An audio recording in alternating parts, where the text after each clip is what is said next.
नमस्कार। अंधकार से प्रकाश की ओर सच्ची गीता सार इस कार्यक्रम में आप सभी का स्वागत है।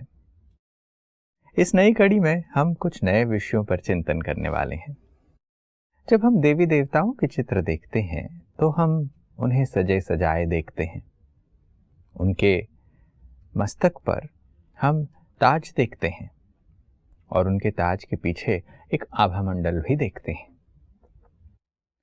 आज किसी भी मनुष्य को जब हम देखते हैं तो कभी कभार कोई ताज पहन भी ले तो किसी के भी पीछे वो आभा मंडल दिखाई नहीं देता। ये आभा मंडल यूं ही दिखाया जाता है या इसके पीछे कुछ राज है, इसका कोई विशेष अर्थ है, तो उसे समझने की आवश्यकता भी है। आज के इस एपिसोड में इसी विषय पर हम चिंतन करते हैं। हमारे साथ स्टूडियो में ब्रह्मा कुमार बृजमोहन भाई हैं। भाई साहब, आपका स्वागत है। ओम शांति। जब हम लक्ष्मी नारायण के चित्र को देखते हैं या राधे कृष्ण के चित्र को भी देखते हैं तो हम देवी देवताओं को सजे सजाए देखते हैं। लक्ष्मी नारायण के चित्र को जब देखते हैं, उन्हें विश्व महाराजन विश्व महारानी के रूप में दिखाया जाता है तो उनके सिर पर ताज है और उसके पीछे एक चमकता हुआ लाइट का ऑर्ब है। अब इसे देखकर लगता है कि ये इन्हीं के चित्रों में दिखाई देता है। वैसे विश्व भर में अनेकों सम्राट हुए, राजाएं हुए, मगर किसी और को ऐसे लाइट ताज के पीछे दिखाई नहीं देता। आखिर ये किस चीज़ का प्रतीक है? क्यों ये ताज दिखाए गए हैं कि ये एक ताज दिखाई दे रहा है, उसके पीछे लाइट भी है? देखिए, ये आत्मा की पवित्रता का प्रतीक है और क्योंकि देवता ही पवित्र रहे, जिनको पूर्ण पवित्र कहा जा सकता है, पावन कहा जा सकता है, इसलिए देवी देवताओं को ही दिखाया गया। दुनिया में भी बल्ब होते हैं बिजली के, जो बहुत बड़ा बल्ब होता है, शक्तिशाली, उसके इर्द गिर्द आप देखेंगे ये काफ़ी सारी रोशनी इर्द गिर्द भी दिखाई देती है, कुछ उससे किरणें भी दिखाई देती हैं। सूर्य को ही ले लें तो सूर्य का प्रकाश, सूर्य तो एक स्थान पर है लेकिन उसकी किरणें और उसका इर्द गिर्द की लाइट बहुत फैली रहती है, किरणें तो सारे वर्ल्ड में आ जाती हैं।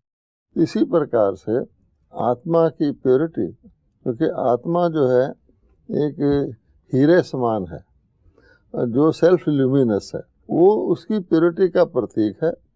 अब दूसरी बात है, अगर आत्मा प्योर है तो उसको शरीर कैसा मिलेगा? शरीर भी वैसा ही मिलेगा, जैसा सोना वैसा जेवर, प्योर मिलेगा। और वो शरीर जिन तत्वों का बना हुआ होगा वो तत्व भी वहाँ ऐसे ही प्योर होने चाहिए, अर्थात वहाँ की प्रकृति भी शुद्ध होनी चाहिए।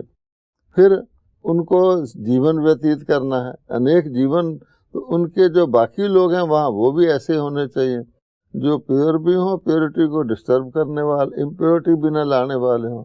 इसीलिए कहा लोगों ने कह दिया देवता स्वर्गवासी थे, स्वर्ग के रहने वाले थे, ये तो नरक है। तो ये जो क्राउन दिखाया गया है ये प्योरिटी का ताज है। तो जो दैवी विश्व महाराजन विश्व महारानी थे उनके पास ये दो ताज हैं, एक तो जो ताज दिखाई देता है वो भी, और एक लाइट का भी ताज है। जैसे आप ये बोल रहे थे कि प्योरिटी का ताज है, ये उनको ही दिखाया जाता है, बाकी किसी को बाद में ये ताज क्यों नहीं दिया जाता? पहली बात कि जो दूसरा ताज है और जो उनका सिंहासन है और जो महारानी महाराजा को इकट्ठे दिखाया जाता है और जो उनको विश्व महाराजन कहा जाता है, उस सारे का आधार प्योरिटी है। यानी वो प्योरिटी का ताज बड़ा इम्पोर्टेंट है, क्योंकि जैसे कोई बीज बहुत ही अच्छा हो तो उससे सब कुछ अच्छा ही निकलेगा और लोग उसको बोएंगे भी अच्छी धरती पर, उसके लिए प्रॉपर पानी भी प्रबंध करेंगे, इतना कीमती बीज है, और उसके लिए वातावरण क्लाइमेट भी देखेंगे। तो ये कहा जाता है परमात्मा ने मनुष्य को अपनी छवि में रचा। तो किस छवि में रचा? तो नेचुरली पहली दुनिया आती ही सतयुग है, तो देवी देवता बनाए ना, और उसका सबूत है कि देवताओं को भी गॉड एंड गॉडेसेस कहते हैं, भगवान भगवतियाँ कहते हैं। आजकल कोई नाम रखता है, भगवान दास रख लेता है, लेकिन भगवान है तो नहीं ना। इसलिए भगवान कहता है कि बेसिक इस कारण से सारी दुनिया पर उनका राज था। ये अकेले तो नहीं थे, उनकी प्रजा भी थी, यानी विश्व महाराजन, विश्व महारानी श्री लक्ष्मी श्री नारायण चक्रवर्ती राजा थे। तो किस आधार से थे? सारी दुनिया ही प्योर भगवान ने बनाई। अगर दुनिया का एक हिस्सा इम्प्योर हो तो प्योरिटी नहीं रह सकती। इसलिए वो कंपोजिट कंप्लीट चीज़ है, उसको दिखाया गया। अब आपने कहा बाद में, तो बाद में प्योरिटी ही गायब हो गई। यानी प्योरिटी की स्टेज जब तक रही, दो ताज रहे। सतयुग में जितने भी विश्व महाराजन श्री लक्ष्मी नारायण हुए हैं, त्रेता में जितने भी विश्व महाराजन महारानी सीताराम हुए हैं, वहाँ 8 गद्दियाँ चली हैं, वहाँ 12 तब तक प्योरिटी का ताज था।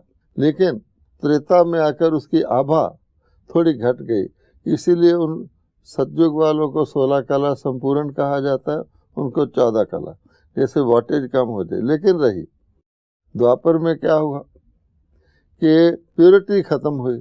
यानी जो कहते हैं कि सारे धर्मों में कहा गया कि पैराडाइज कैसे गया, एंजल्स गिरे कैसे, देवता पुण्य क्षीण कैसे हुए, भाव अर्थ यही है कि वो प्योरिटी खत्म हो गई। उसके जाते ही वो ताज गायब हो गया। तो द्वापर में बड़े बड़े तपस्वी, बड़े ओजस्वी महाराज राजा हुए हैं, लेकिन एक ताज था। और साथ में महारानी भी गायब, क्योंकि वो रही नहीं, जिसको यूनिफॉर्मिटी कहते थे, परफेक्शन था। तो महारानी अपने महल में है, बाद में आकर तो ऊपर से वो देखती हैं दरबार की कार्रवाई, लेकिन महाराजा उसको ताज रहा और प्योरिटी चली गई। तो फिर क्या हुआ? अब देखेंगे जो बड़े राज थे छोटे हो गए। विश्व महाराजन की बजाय देश में शहनशाह हो गए, फिर बादशाह हो गए, फिर छोटे छोटे टुकड़े हो गए। तो छोटे छोटे राजा हो गए, अपने अपनी सल्तनतें बॉर्डर पड़ गए। तो प्योरिटी गिरने से टोटल सारे ह्यूमैनिटी की दुनिया नीचे आती गई है। और उससे हर चीज़ का जो आप हाल देख रहे हैं, कितना भी मेकअप करने की कोशिश करें कि हम इसको, अब ताकत नहीं रही तो फौजें रख ली, तीर कमान से काम नहीं चला तो पिस्टल ले आए, बारूद ले आए, फिर तोप ले आए, और ताकत नहीं रही। अब अपने में तो ताकत नहीं रही। कहा यह गया था कि इंसान से उसकी सब चीज़ें छीन लो, फिर उसकी वर्थ देखो। आज इंसान कहते हैं मेरी वर्थ तो है नहीं, मेरी चीज़ों से मुझे देखो। ये हुआ। जब आप इस चीज़ को ऐसे प्रस्तुत करते हैं तो ये चीज़ समझ में आती है कि आज हमारे सोचने का नज़रिया कितना बदल गया है। ये बड़ा ही रोचक लगता है कि ताज धीरे धीरे कम होते गए। एक तो ताज जो डबल क्राउन था वो सिंगल क्राउन हो गया द्वापर युग होते ही, और फिर वो क्राउन भी धीरे धीरे कम होता गया। पहले कहाँ विश्व महाराजन, फिर सम्राट चले गए, फिर बाद में राजाओं का राज महाराजा, फिर राजा, और फिर बाद में तो और ही रियासतें छोटी होती चली गईं, बहुत ज़्यादा राज्य बढ़ते चले गए। इसमें कोई डाउट नहीं है जो आज हम देखते हैं कि मनुष्य छोटी छोटी चीज़ों को अपना साम्राज्य, अपना आधिपत्य जमाना चाहता है। और जब राजा प्रजा जैसे हो गए, उनमें कोई विशेषता नहीं रही, तो प्रजा ने वो प्रजातंत्र कायम कर दिया कि भाई ये जो गद्दी है इसको तो कोई भी संभाल सकता। इसलिए आप देखेंगे, और मानवता ने ही राजा बनाए थे, उनकी पूजा करते थे, भगवान की तरह गिनते थे, माता पिता की तरह गिनते थे। आज मानव ने चेंज कर दिया। जब आप ये चीज़ कह रहे हैं कि ये चीज़ तो हम आज के विश्व में देखते हैं, मगर क्या ये दो ताज अलग नहीं हो जाते? जैसे ये जो डबल क्राउन्स थे वो कभी अलग नहीं होते? क्योंकि कुछ लोगों को हम देखते हैं जिनके सिर पर ताज तो नहीं है, मगर लाइट का ताज कुछ लोगों को दिखाया जाता है। गायब तो नहीं होते। वास्तविक तौर पर तो जो भगवान ने दुनिया रची थी, जो मनुष्य चाहता है, मरने के बाद चाहता है मैं स्वर्गवास हो जाऊं, वो तो खत्म हो गई। अर्थात परमात्मा के द्वारा दिए हुए गुण, परमात्मा का इनहेरिटेंस कह दो, जो कि जन्म जन्मांतर चलता है, वो लेवल पे आ जाता है। फिर मनुष्य अपने ऊपर हो जाता है, जिसको सेल्फ मेड कहते हैं। अपने कर्म करता, अपना फल भोगता है। तो इसलिए वो जो राज सत्ता होती है वो भी कंप्लीट नहीं रहती कि आप हाईनेस हैं पर होलीनेस नहीं है। फिर धर्म सत्ता भी होती है, वो भी कंप्लीट नहीं होती कि आप होली हैं पर हाई नहीं है। तो दो सेपरेट हो जाती है दोनों शक्तियाँ। महात्मा बुद्ध हो, ईसा मसीह हो, इन जैसे चरित्रों के पीछे हम लाइट का ताज तो दिखाते हैं, लाइट का एक ऑब तो दिखाते हैं, बट फिजिकली उनके सिर पर कोई ताज नहीं है। तो एक रेवरेंस के रूप में कि भाई उन आत्माओं में पवित्रता का थोड़ा बल है। मतलब धर्म सत्ता अलग हो जाती है, राज सत्ता अलग हो जाती है, फिर भी धर्म सत्ता को थोड़े ऊपर ऊंचे पेडेस्टल पर माना जाता है। किसी भी राजा का जब क्राउनिंग सेरेमनी होती है तो उसको ताज धर्म गुरु ही पहनाता है, इसको वो लोग राजगुरु कहते हैं। अर्थात धर्म सत्ता, वास्तव धर्म का मतलब क्या है? धर्म का अर्थ कोई हिंदू मुस्लिम आदि नहीं है, कोई रिचुअल्स नहीं है। धर्म मीन्स राइटियसनेस, धारणा। तो जब राइटियस है व्यक्ति, तो राजा है तो राइटियस एक्शन करेगा। थोड़ी सी राइटियसनेस कम हुई तो उसमें कमी आ जाएगी। तो अगर सारी ही राइटियसनेस निकल जाए तो फिर लोग कहेंगे इसमें राइटियसनेस तो है नहीं, तो फिर राइटियसनेस कहाँ गई? तो फिर सारे समाज में से जो कम अनराइटियस होगा वो राइटियस बन जाएगा, वो दूसरों को इस बारे में गाइड करना शुरू करेगा। ये हुआ आजकल जो हम देखते हैं, आजकल के समय में जब हम चीज़ों को देखते हैं, हम तो होलीनेस की खिताब भी जो हम देते हैं, किसी को होलीनेस कहना होता है, तो आजकल हम सन्यासियों को होलीनेस कहते हैं। जैसे दलाई लामा हैं, पोप हैं, उनको हिज होलीनेस कह के हम पुकारने लगे हैं। तो ये होलीनेस का टाइटल भी सामान्य मनुष्य आत्माओं को देने जैसा हो गया है। होलीनेस मतलब आपकी धारणा है, तो आपकी धारणा आपको ही हुक्म करती है ऐसे रहो, ठीक है, जिसको हम कहते हैं स्वराज्य के। व्यक्ति अगर अंदर उसके जीवन में धारणा, धर्म मीन धारणा, उसके अनुसार वो एक्ट करता है। अब मान लो किसी की धारणाएं खत्म हो गई तो वो उसका अनराइटियस एक्शन तो होगा ही होगा। अब ये टाइटल किसको दिया जाए होलीनेस का?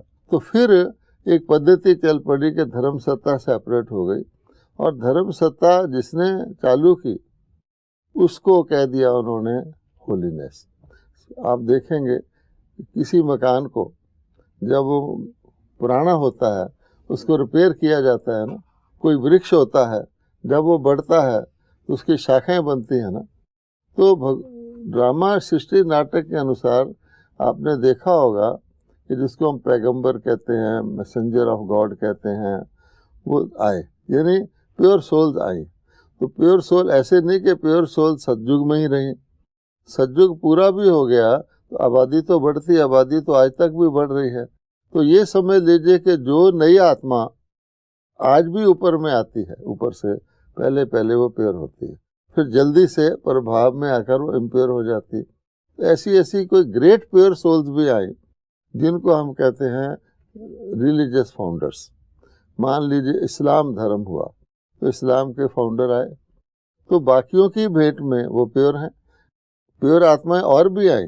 लेकिन जैसे समाज में भी छोटे बड़े हैं तो बड़ी प्योर आत्मा आई। जैसे कोई कश्मीर से या स्विट्जरलैंड से दुबई में आए तो कहेगा ना बड़ी गर्मी है, बिल्कुल। तो उन्होंने आकर के देखा और उन्होंने कहा कि यहाँ तो ये बहुत ख़राब चीज़ है, प्योर पवित्रता को धारण करो। उनको होलीनेस का टाइटल देना शुरू हुआ, चाहे वो मोहम्मद थे, इस्लाम के दूसरे बानी थे, बुद्ध थे, बुद्ध ने भी उसका त्याग किया, अच्छा क्राइस्ट थे, तो होलीनेस से शुरू हुआ। फिर उनके जो डिसेंडेंट थे वो पद्धति जो बनी वो होलीनेस का लाने लगे। पोप को होलीनेस का टाइटल क्राइस्ट के कारण से मिला। ऐसे जितने भी धर्म स्थापक थे उनको फिर उन्होंने सोचा अब धर्म तो बढ़ते गए, उनको भी होलीनेस कहना शुरू कर दिया। कोई धर्म की शाखा है, अब शंकराचार्य हैं, प्रथम थे, आदि थे, फिर कई, हर एक को फिर होलीनेस कहेंगे, होलीनेस शंकराचार्य। इस प्रकार से गुरुओं पर भी वो टाइटल आ गया।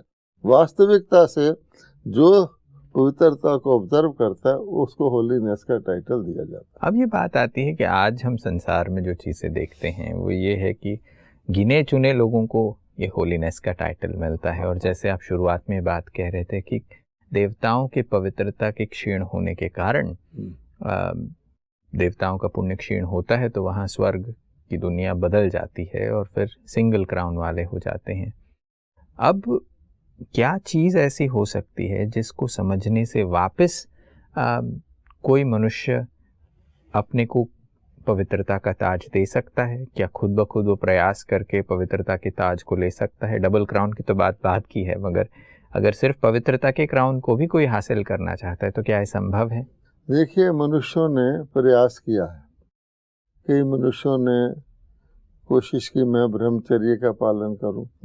गीता के अंदर आज पढ़ेंगे तो योग का एक प्रथम स्टेप है ब्रह्मचर्य का पालन। तो ब्रह्मचर्य का अर्थ है कि भोग विलास में ना जाना, काम विकार से परहेज करना। तो वास्तव में इस दुनिया में भी जब तक कोई आत्मा काम विकार के अंदर नहीं जाती उसको हम होली कह सकते हैं, टाइटल दें या ना दें। अब कन्या को पवित्र क्यों कहा गया है? इसीलिए उसका पूजा होती है कि काम विकार में नहीं गई। हमारे भक्ति मार्ग में भी किस किस को पूजन, जिसका पूजन होता है तो इसीलिए होता है कि वो काम विकार में नहीं जाते, और जो पूजा करते हैं वो काम विकार में जाने वाले होते हैं। तो होलीनेस का कनेक्शन सबसे बड़ा काम विकार से। क्यों काम विकार से कहा जाता है? क्योंकि जो grossest form of body consciousness है, यानी शरीर अपने को मानने की जो सबसे मोटा रूप है वो काम विकार, तो इसलिए उसको खराब गिना गया है। आज भी आप देखेंगे समाज में, यद्यपि सारा समाज काम विकार से चलता है, लेकिन उन्होंने एक सिस्टम सा बना दिया है कि उस काम विकार को किसी के साथ भी कोई करेगा उसको जुर्म गिना जाता है। एक सिस्टम बना दिया कि ये लोग करेंगे तो लीगलाइज हो गया है, वो काम विकारी रहेंगे पति थे। लेकिन उन्होंने अपने लॉ तो बनाए ना, कुछ नियम तो असुरों के भी होते हैं, स्मगलर्स के भी अपने कुछ असूल होते हैं। उन्होंने कहा कि ये काम विकार दूसरे के साथ करोगे तो ऑफेंस है, और यहाँ तक कि क्रिमिनल ऑफेंस है, तो उसके ऊपर बड़ा मुकदमा चलता है। फिर लोगों ने लॉ को कौन मानता है जब आपकी वृत्ति गिरती जाए? आज देखेंगे लॉ अपनी जगह है, काम विकार का बोलबाला है, और उस कारण से पतितपना इतना बढ़ गया है कि पावन मंदिरों में रह गए हैं मूर्तियाँ। तब भगवान आके कहते हैं कि तुमने क्या कर लिया। कि ऐसी ग्रॉस फॉर्म ऑफ बॉडी कौन, उसके भी स्टेजेस हैं। काम विकार पहले छोटे रूप में होता है, द्वापर में शुरू होता है, फिर बढ़ते बढ़ते उसका रूप बदलता जाता है।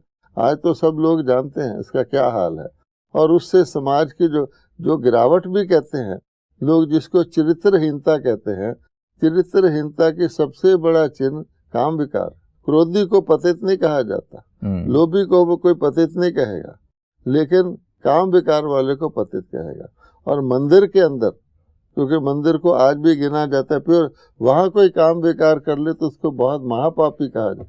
क्यों? कि वो देवताओं का स्थान माना जाता है। ये हालत, ये बात तो सच है कि आज हम जिस परिवेश में रहते हैं, जिस समाज में हम रहते हैं, वहाँ पर हम देख रहे हैं कि रेप्स बढ़ रहे हैं, सेक्सुअल असॉल्ट के केसेस बढ़ रहे हैं, और दिनों दिन सरकारें प्रयास कर रही हैं कि इन चीज़ों को रोका जा सके, मगर ये चीज़ नहीं रुकती। तो ये चीज़ पता चलता है कि हम और ही अधोगति की ओर जा रहे हैं। मनुष्यों के अंदर ये विकारी वृत्तियाँ बहुत ज़्यादा होती जा रही हैं। ऐसे में गीता क्या सोल्यूशन देती है कि क्या परमात्मा गीता में कहते हैं कि जिससे इस चीज़ का बदलाव हो सके कि मनुष्य अपवित्र से पवित्र बन सके? आप देखिए, ये तो हमने मासेस का बताया। समय प्रति समय कुछ एक्सपोजर होते हैं जिसमें ये पाया जाता है कि ये काम विकार हर जगह मौजूद है। कभी किसी राष्ट्रपति का आ जाता है, किसी देश के का, उसने काम विकार के द्वारा मर्यादा को उल्लंघन किया, जो ही वो न्यूज़ आती है उस व्यक्ति के लिए सारे विश्व के लोगों में क्या भावना पैदा होती है, ये ऐसा। इसी प्रकार से आप देखें, कोई ऐसे व्यवसाय नहीं है जिसके बड़े बड़े लोगों में जिनको पद छोड़ना पड़ गया, पकड़े गए इत्यादि, लेकिन ये काम विकार को आज का मनुष्य भी दूषित मानता है। लेकिन हालत ये हो गई है कि आज की दुनिया काम विकार से ही चलती है, जिसको नरक कहा जाता है। नरक में भी तो लोग रहते हैं ना, उसमें वो पवित्रता है ही नहीं। इसलिए ऊपर से बीच बीच में पवित्र आत्माएं आती रहती है ताकि दुनिया थमी रहे। कुछ परसेंटेज, स्मॉल परसेंटेज लोग पवित्र तो रहें, अगर एक भी ना रहे तो दुनिया का विनाश हो जाएगा। तो गीता क्या कहती है? गीता कहती है, गीता इस बात को डायग्नोज करती है क्योंकि गीता के भगवान को पता है कि स्वर्ग नरक में कैसे बदला। अन्य धर्मों वाले कहते हैं वैसे एडम और ईव ने गुनाह किया, ऐसे हो गया, कई बातें बताते हैं। अच्छा, लेकिन उसका भाव नहीं समझते कि कौन सा गुनाह किया। तो भगवान कहते हैं कि सारा सिस्टम ही काम विकार से मुक्त हो जाए। मेन बात होती है रिप्रोडक्शन की, संतान उत्पत्ति की। तो अब तो लोग धीरे धीरे मानने लग गए हैं, और भगवान ने कुछ चिन्ह, जैसे गीता छोड़ी हुई है, गंगा छोड़ी हुई है, तो चिन्ह काम विकार से मुक्त के आज भी छोड़े हुए हैं। जैसे मोर का एग्जाम्पल दिया जाता है, और आपको पता है कृष्ण जी के साथ मोर इसीलिए दिखाते हैं। प्रिंस के भी मोर मुकुट दिखाते हैं। मोर का सिग्निफिकेंस क्या है? आज भी भारत का नेशनल बर्ड मोर रखा गया कि वो उसकी संतान उत्पत्ति बिना काम विकार के होती है। ऐसे बहुत सारे एग्जाम्पल हैं। पेड़ों के भी एग्जाम्पल हैं कि 2 प्रकार के पपीता और पपीती को पास रख दो तो उसकी फसल होती है ज़्यादा। सिंबल है, तो भगवान कहते हैं ये सिंबल ही हैं। एक्चुअली स्वर्ग में इस घृणित विकार से सृष्टि होती ही नहीं, इसीलिए वो देवता कहलाते हैं। आज कोई व्यक्ति जन्म ले, उसको महात्मा कह देते हैं, शुद्ध आत्मा कह देते हैं, पावन आत्मा कह देते हैं, देवता नहीं कहते। ये हम छोटे बच्चों को भी महात्मा के समान कहते हैं, मगर पवित्रता जो है, जो होलीनेस की किताब दी जाती है, जो ये लाइट का क्राउन दिया जाता है, वो देवताओं को ही दिया जाता है, क्योंकि देवताओं में पवित्रता संपूर्ण है और उसी संपूर्णता के रूप में उन्हें, क्योंकि छोटे बच्चे में कैपेसिटी नहीं होती काम विकार में जाने की, इसलिए उसको महात्मा कहा जाता है। बड़ा हो जाए तो महात्मा नहीं कहते। वास्तविकता में आज हमने जो चर्चा की है वो हमारे आसपास के आज के प्रासंगिक समय को और गीता पवित्रता के इस बहुत ही खूबसूरत रहस्य को कितनी स्पष्टता से समझाती है, वो आज हमने बातचीत किया। प्रश्न और भी हैं, मगर समय इतनी ही इजाज़त दे रहा है। आज आप स्टूडियो में आए, इसके लिए बहुत बहुत धन्यवाद। अगले एपिसोड में फिर बातचीत जारी रखेंगे। नमस्कार। ओम शांति। आज के एपिसोड में दोस्तों बड़ी ही खूबसूरत चर्चा हुई है। आज जिस समाज में हम लोग रहते हैं, वहाँ पर किसी को भी हम लाइट का ताज नहीं दे सकते, किसी के सिर के पीछे भी हम वो लाइट का ऑर्ब नहीं दिखा सकते। क्यों? क्योंकि हम जानते हैं कि आज के समय में ऐसी पवित्र आत्माओं को ढूंढना ना के बराबर है। देवी देवताओं को जिनको 2 क्राउन्स दिए जाते हैं, 2 ताज दिखाए जाते हैं, उसमें पवित्रता का ताज विश्व के ताज के साथ साथ है। ये उनके अनोखे रोल्स को दर्शाता है। परमात्मा वापस गीता ज्ञान के द्वारा फिर से उसी पवित्रता के ताज को आत्माओं को रिस्टोर करके देते हैं। आज के इस एपिसोड में बस इतना ही, फिर आगे बातचीत जारी रखेंगे। तब तक के लिए नमस्कार।